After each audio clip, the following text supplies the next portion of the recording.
Well, as Kamala Harris and Donald Trump focus their firepower in the battleground states, there is a fierce battle over whether the GOP has plans to reform the Affordable Care Act. So with so many races here that could decide the balance of power in the House Speaker Mike Johnson is in our area to help campaign with some of those candidates.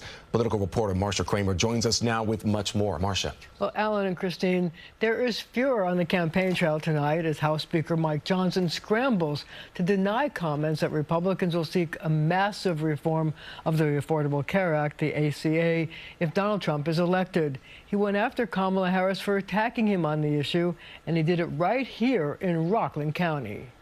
No one's talking about repealing the ACA. She is in a desperate place in her campaign, and this is what desperate campaigns do. They lie about their opposition. They're lying about Donald Trump and his positions, and they're lying about me.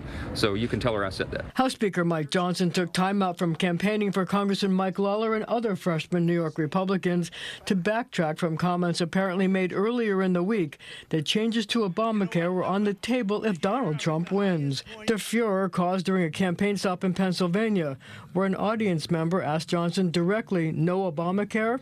This was the exchange. No Obamacare? No Obamacare. The Harris campaign saw it as a potential wedge issue in this dead heat presidential election. The American people, regardless of who they're voting for, know the importance of the Affordable Care Act. Access to health care should be a right and not just a privilege to those who can afford it. But Johnson didn't back down from the idea that the program can be made more cost-effective. There's a constant effort underway to do the things that I said, to improve access to care, to improve the quality of care, and to reduce the cost of health care. All this as both candidates continue to campaign feverishly. A big focus for Trump and Harris continues to be the three so-called blue wall states of Michigan, Wisconsin, and Pennsylvania. According to published reports, Trump has made 6 visits to Wisconsin since the Republican convention, 11 trips to Michigan, 15 trips to Pennsylvania. Harris has been in Wisconsin 8 times, Michigan 9, Pennsylvania 14. An analysis by Politico of ad buys since Harris became the nominee in July found that Trump has spent about $47 million in Pennsylvania, $33 million in Michigan, and $26 million in Wisconsin. Harris has spent $83 million in Pennsylvania, $69 million in Michigan, and $39 million in Wisconsin. I will give a middle-class tax cut to 100 million Americans. How do you like my garbage truck? This truck is in honor of Kamala and Joe Biden.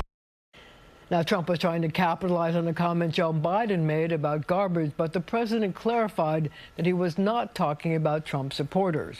Meanwhile, I'd like to tell you about a new Rutgers-Eagleton poll of New Jersey voters. Asked what they are afraid of this Halloween season, more than half, 57% said, and I quote, the 2024 election. They use words like anxious, nervous, uneasy, scared, and worried. A lot of people are worried about that. Says a lot, doesn't it? Oh, yeah. Okay, thank you, Marcia.